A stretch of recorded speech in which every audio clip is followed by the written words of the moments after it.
What's up, everyone? Welcome back to C&D Sports. The divisional series are over in the MLB postseason. We're well into the swing of things for the championship series. We're going to break down each divisional series, talk about what went on there, then give our. I can't really say we should give our opinions because, again, I come to you as a broken man who went 1 for 4 like you did in the wild card series with my divisional series. But we'll give you our thoughts on what we think you should expect from the championship series, which, as we film, the National League Championship Series is already through game one. They're starting game two tonight. So we're a little bit late on that, but maybe this will give us a little more insight to make, I guess, better picks. Because our picks are at least I have to say my picks in the past have not been the best, but it's been a postseason of just pure unexpectedness. Well, I wouldn't worry too much about that. I mean, it does happen. Brackets are made to be broken unless you're a gambling man, which you are not. Well, let's get right No, into no, I would not make for a good gambling man. it. The last powerhouse, in my opinion, are the Houston Astros. They take out Seattle handedly, 3-0. They do. And I mean the 3-0 sweep, it's not it's not as bad as it looks for Seattle. Seattle, again, game one, they were leading going into the ninth inning, and it was an absolute nuke that Alvarez sent off Robbie Ray into the seats in right field. Um, so again, they held a lead there. They held a lead for a good portion of game two, but again, the Astros are a juggernaut and they know how to come back from things. And then there was that just 18 inning marathon of a 1-0 game in game three, which I think tells a lot more than you'd think going into the next series. But overall, Houston was just better. And that is a team that has now, this is their sixth straight National League or sixth straight American League Championship Series, sorry. And they just look like a team that's been there before. When their backs are up against the wall, they find a way to break that wall and just kind of find a second wind. And that's what they did. And it was, again, we'll discuss more when we talk about the ALCS of just why I like the Astros so much and why I've continued to like the Astros so much. And even though they're the only team that I predicted correctly, they're the team I had winning it all, and they haven't really showed me a reason to displace that. I will say it was a little concerning to see Verlander in game one give up, kind of give up all those runs. He did not look sharp, but I think that's also, you're asking a guy in his late 30s to go out there and pitch off extended rest when he's out of his rhythm. I think that played into it. I'm not looking for an excuse for him because good pitchers will be good pitchers regardless. But that is something that is probably to take note of. And it's a good thing that the bullpen was so strong. Um, so that's what I take out of it. But I think in Seattle, this was a great series for Seattle. Um, this is something that the core group of Julio Rodriguez, Ty France, Mitch Haniger, JP Crawford, guys like that on the offense, and that young pitching rotation of Luis Castillo, Logan Gilbert, George Kirby, plus the seasoned veteran and Robbie Ray, who doesn't have as much deep postseason experience. This is just something to kind of, they can kind of hold their heads high knowing that they got there. I mean, this isn't a consolation for Mariners fans. They saw leads in those first two games and thought that this was probably attainable for them, which I don't really think it was at any point. But this is something they can build on. And I think the future is bright for Seattle because going into this series, when we did our AL contenders video, we had Houston 1 and Seattle 2. And it's the reason we said was Seattle looks a lot like Houston, but Houston's just that much more poised. And I think they're that much more skilled. But all the reasons why we like Seattle, we just liked Houston for all those reasons, but just to a higher degree. So I think when you can compare yourselves with the Houston Astros of having that strong, kind of having that strong lineup, that strong rotation, and that strong bullpen, if that's what beats you, if they beat you at their own game and did it better, that's something that, again, you can hold your head high knowing that you did everything you could. But the Houston Astros, I think, are just on a different level than everyone else. And that's what we've seen based on the results from both leagues in the divisional series. So now we move on to the Yankees Guardian series. It goes to 5 games with the Yankees coming out on top. What did they do better? I think I struggle because the Guardians played that series very well. I had the Guardians winning that series right from the get go. I thought it would go 5 games. I just thought it would go in the Guardians' favor. Um, but what the Yankees did well is the Yankees, it comes down to it. They just had more experience because I thought, the Guardians bullpen was fantastic. I thought the lineup was exactly what we thought the lineup would be. And on the contrary, I didn't like the Yankees offense this series. They found a way to come through when it mattered most in the end, but I wasn't a fan. It took Aaron Judge up until game 4 to really make an impact. And he started to make an impact in those last 2 games. And those are big reasons why they won. But I just thought the Guardians had a better series, but they made more mistakes. Similar, like it's the similar argument I made with the NBA Finals last year. I thought the Boston Celtics had the better series, but they made more mistakes, and that's why they didn't win. And that's what I think happened here. There was just some pitching mistakes, especially from guys like Cal Quantrill. You look at 2 of their losses came when Cal Quantrill was pitching. And on the other hand, he was pitching up against Garrett Cole for both of those. Garrett Cole was, he was on his A game. He was the reason he portrayed all the reasons why they gave him that huge contract a few years ago. Big name players, to be a big name player, you have to come in big moments when it matters most. And Garrett Cole did that. So that's a big thing that the Yankees can take out of it, that Garrett Cole looks great. But other than that, I mean, I liked Stanton in that series. But the thing that I kind of struggle with the Yankees is Aaron Judge can't have that start to a series when you end up playing Houston. Um, because Houston is a lot better than Cleveland. So you have to take that into account, but I won't dive into that right now. All in all, in that series, I wasn't impressed by the Yankees offense.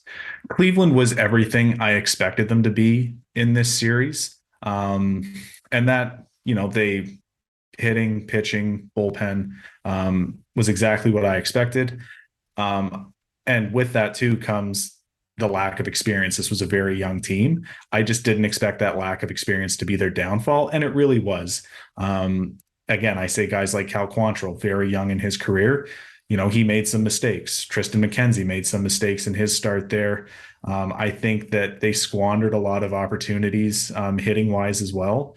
But when you are a team that, not all of these players were on the roster, or if they were on the roster, not even some of the guys that were on the roster didn't get regular experience.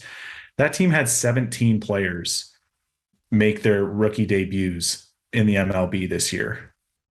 So when I look at that, that is a team that 17 players making their debut, they shouldn't even be smelling the postseason, but they did.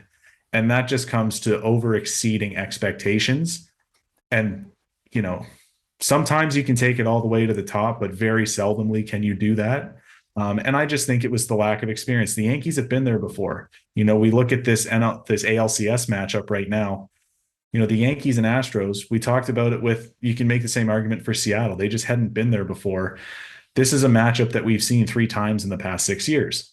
So these are 2 teams that have been there. So when they do face adversity, they find ways to get out of it. And I think for Seattle and for Cleveland, these are experiences that will only build on that. And they do have great young cores to fall back on. But yeah, you just saw that. And even interviews with Terry Francona during the games, he would say, even with experienced guys like Shane Bieber, he's saying they made good pitches. They were making good pitches. They were pitching well, but, they made a mistake that just, you leave a ball hanging too much to a guy like Giancarlo Stanton, he's going to deposit that into the outfield seats because that's what he does.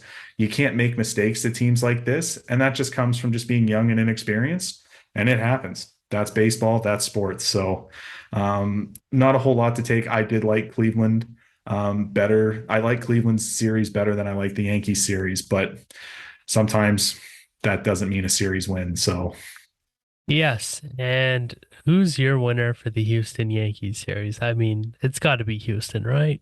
it is Houston. And to be honest, I think Cleveland would put up a better series than Houston because, again, I thought Then New overall York. than New York. Sorry. Yeah. Yeah, I thought that Cleveland would put up a better series than New York against Houston, is what I meant to say. And because I think, I look at Cleveland's bullpen, it was better than the Yankees bullpen. You look at the two games that the Yankees lost in that Cleveland series, it was because of their bullpen. And that really isn't going to fly against a better Astros team because you're going to need to rely on that bullpen because your starting pitching is going to take a step down. Nestor Cortez isn't going to be as sharp when he's playing a better Astros lineup. Garrett Cole's not going to be as sharp when he's playing an Astros lineup. The one benefit he has is he has played in deep playoff runs at Minute Maid Park. So that's an advantage for him. But this also is a team with different pieces. So there is some things that he will not be able to expect.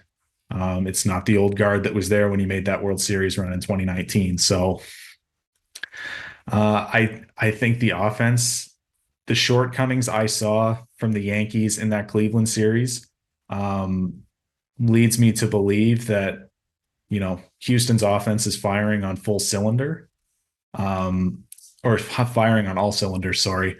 So that you can't have your offense come out sluggish, and you really can't have your stars like Aaron Judge coming out sluggish. Like I said before, Aaron Judge needs to be on his game, and it does help that Aaron Boone has made the managerial change, kind of the managerial decision, sorry, to change his spot in the lineup, put him back in the two hole. He was moved lead off when he was chasing Roger Maris and eventually beating Roger Maris's American League home run record in a season, just to get him more at bats. But now he's moved him back into the two hole, which is the perfect spot.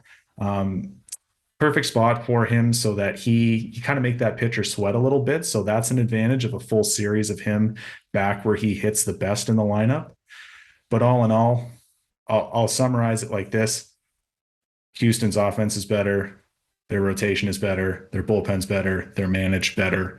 Houston's just all around better. I've been wrong more times than I've been right this postseason, but I've been right about Houston, and I feel I'll continue to be right about Houston with this pick. I don't really want to overanalyze it too much or ramble on too much more about this. Houston's the better team. It's always a safe bet when you go with which is now the final powerhouse in the MLB, the Houston Astros. But now we'll move on over to the NL, and the Padres take out the Dodgers in 4 games. They move on to the NLCS.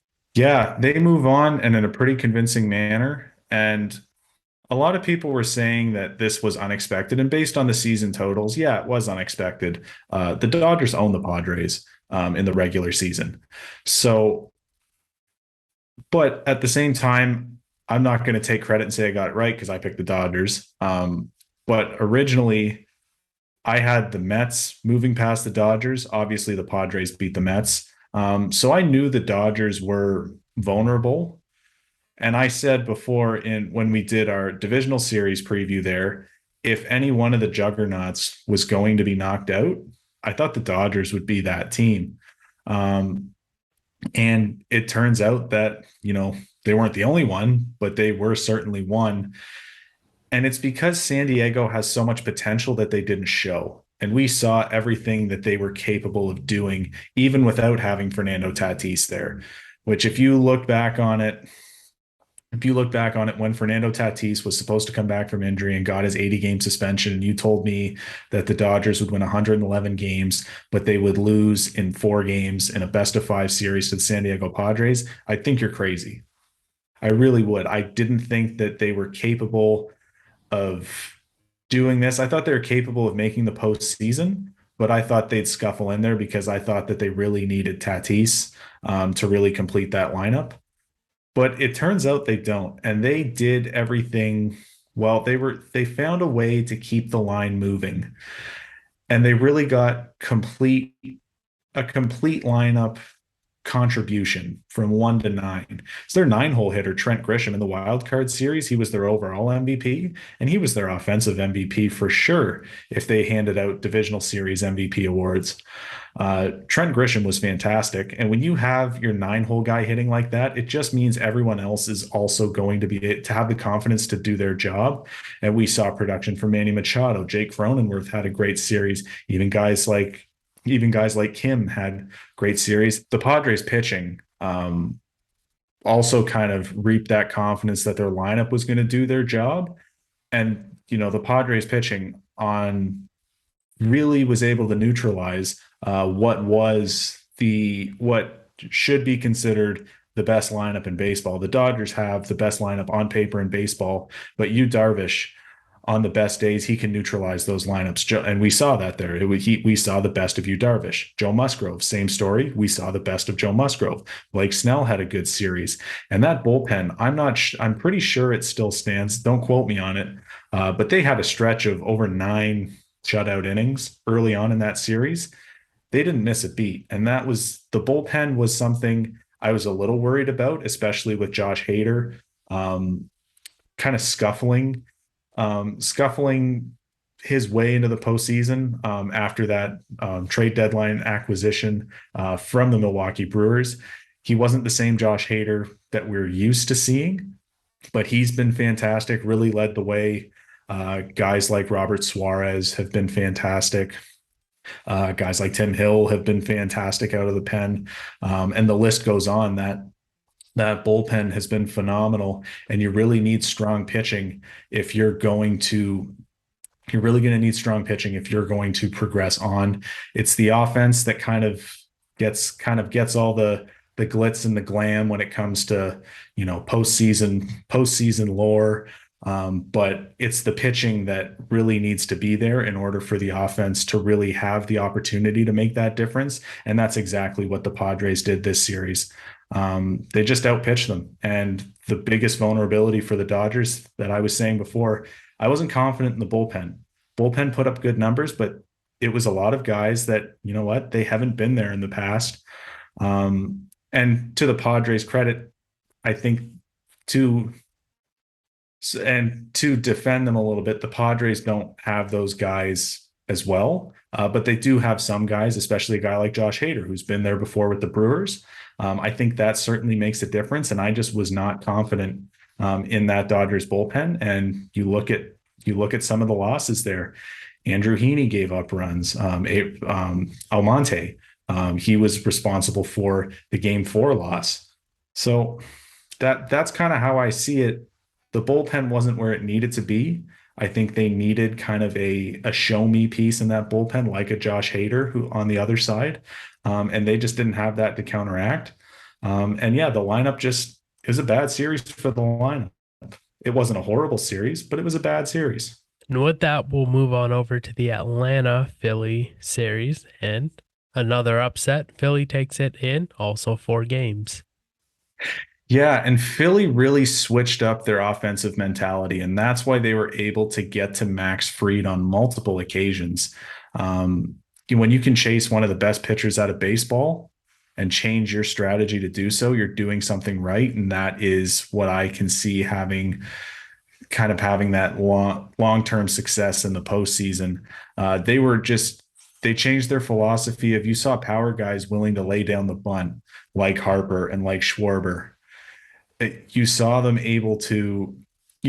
offense, they were ambushing them early in the counts. And that's what you have to do to good pitchers. Pitchers are going to try to get ahead, and you have to take advantage of that. And that's exactly what they did. They kept the line moving. They were hitting on all cylinders. And that's it. Like, I'm saying a lot of cliches right now, but sometimes cliches work, and the Phillies made that work.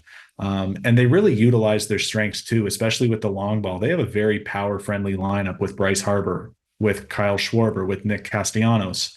Alec Bohm, Reese Hoskins.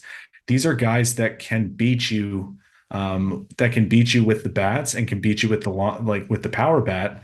And that's exactly what they did against this Atlanta team, paired with, they have 2 studs at the top of that top of that rotation. I had my doubts with the lack of postseason experience that Aaron Nola and Zach Wheeler had. It didn't matter. They are just two phenomenal pitchers that found ways to win. And even game one of the championship series, Wheeler did it again. So when you are able to counteract good pitching with good pitching and just have the offense that's willing to make sacrifices and change the way that they're comfortable hitting with, that's how you beat powerhouses like the Atlanta Braves. I didn't think the Braves offense was there, and it's because the pitching was just so much better than I expected from Philadelphia. And Philadelphia did exactly what I said that they needed to do in order to beat the Braves, and that was they needed to come out and they needed to come out and hit because that Cardinals series, the offense was just abysmal, and they're lucky that they caught the Cardinals on a bad series, and their offense was even worse than the was it combined 3 runs that they were able to squeak through in a best of 3 series. So the offense was there and the offense came, and that's what you got to do. You got to come out and you've got to hit early. You've got to get out to a lead early. You can't be playing catch up, and that's what the Braves did, and that's why the Braves lost. It's hard to play catch up against teams that are postseason caliber teams, and the Phillies proved that. Yeah, and now they'll go on to face the Padres, and these are two teams that obviously surpassed expectations. Who do you have coming on top, and how do you think it'll happen? This is probably the most even series that you could account for. I'm looking at this and it's splitting hairs. The Padres and the Guardians probably had the best bullpens for their respective leagues. So obviously you'd think you'd give the edge in terms of the bullpen to the Padres, but the Phillies bullpen was fantastic, and they're only going to get better with David Robertson coming back. He again injured himself celebrating in the wild card series. He's now back, added to the roster, and that's another guy with closing experience, with back end bullpen experience, and that's what you're going to need against a very strong lineup, top to bottom, with the Padres. So that helps. I think pitching wise, you know, Philadelphia might meet their match here. Obviously, as we film this, they're up 1-0 because it was a pitching battle, a 2-0 finish, and between Wheeler and Darvish. Darvish just made 2 mistakes, and they were 2 solo shots to the 2 best power hitters in that lineup, and one of them being the best hitter in the postseason so far, and Bryce Harper. So Bryce Harper and Schwarber get to him, as that's what it's going to take when you're facing good hitting. You have to take advantage of those mistakes, and the Phillies did that. I don't think that this series is over. I think this is a series that could very well go 7 games. It'll probably be one of the more exciting series that you'll be able to watch in recent memory, really, in kind of in the MLB postseason. That's what I expect from it. On paper, I like the Padres lineup better.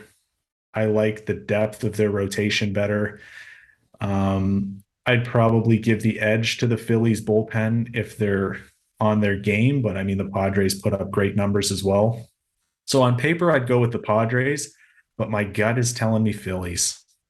And I don't know. It could go either way. I don't feel confident, but you know what? I think the Phillies have that same mentality that the Braves had last postseason team in. Why not us?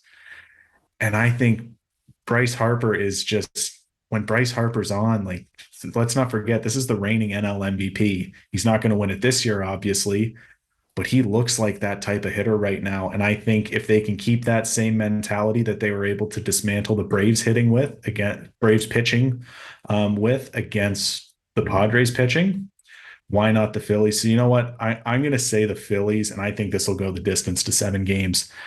Super excited to watch the rest of this series. So before we close that, I have one question for you. And I'm hearing a lot of chatter with issues of the playoff format. They don't like that the 1 seeds in the NL are both taken out so early, so soon in the playoffs, that they should have gone on a deep run. I hear a lot of claims that it's the rest. But then you look at a team like Houston, they're in the CS and looking to make a World Series appearance. Is there any truth to that? I think the rest is definitely a factor. Like, I can't discount that. But at the end of the day, like you look at the Astros, and it is concerning to see a guy like Justin Verlander, who is one of the front runners for the Cy Young this year, come out flat like he did. And you could put that on the rest. And I kind of attributed some of that blame to the rest when we were talking about their Seattle series earlier. But at the end of the day, it's a 50-50 split here. You know, the Yankees had their backs up against the wall and they were able to come through and win that series. The Astros had their backs up against the wall on numerous occasions against the Mariners, and they were able to come out and win that series. So, I mean, rest, it'll be interesting to see how they move forward with it. But at the end of the day, the only solution would be like they're not going to go back to they're not going to go back to a one game wild card and just go back to 10 playoff teams, 5 for each league. They're not going to do that, and I don't see them expanding the postseason. Yeah, this is the first year, so if it continues to happen, I could see them possibly trying to change it, but I don't think it's an issue right now because again, half the teams that had rest found a way to win, the other half didn't, so 50-50 split. It's just something that I think, teams like the Braves and the Dodgers just kind of have to take their lumps here and move on. Like this happens. This is sports. It's not the first time that we've seen, crazy upsets in sports. It happens all the time. March Madness is probably the biggest thing there. Like you'll see, Cinderella teams make runs. There's always one team every year. And it's no different for baseball. Last year, the Braves were in the old playoff format. They were in, a sub 90 win team and they went on to win the World Series. So, underdogs are a thing. And it's not the first time that you look at the Dodgers, 111 wins. And they say that the Padres now, this is the second biggest upset in MLB history. Well, the first biggest upset was when, Seattle, the 116 win team, went down in the postseason. And you know what? Teams like that lose all the time. You look in the NHL, like where our channel's big on hockey as well. When Columbus swept Tampa Bay, like these things happen, rest or not. Good teams find ways to win. Good teams find ways to win. And you know what? To be a good team, you have to be good in every series you play. And the Dodgers and the Braves just weren't. So if this continues to happen, yeah, maybe they do look into it. But 1 year in, I don't think you have to reevaluate. All right. Well, there you have it. Well, that's it for this episode. We'll continue with some more playoffs. Stay tuned.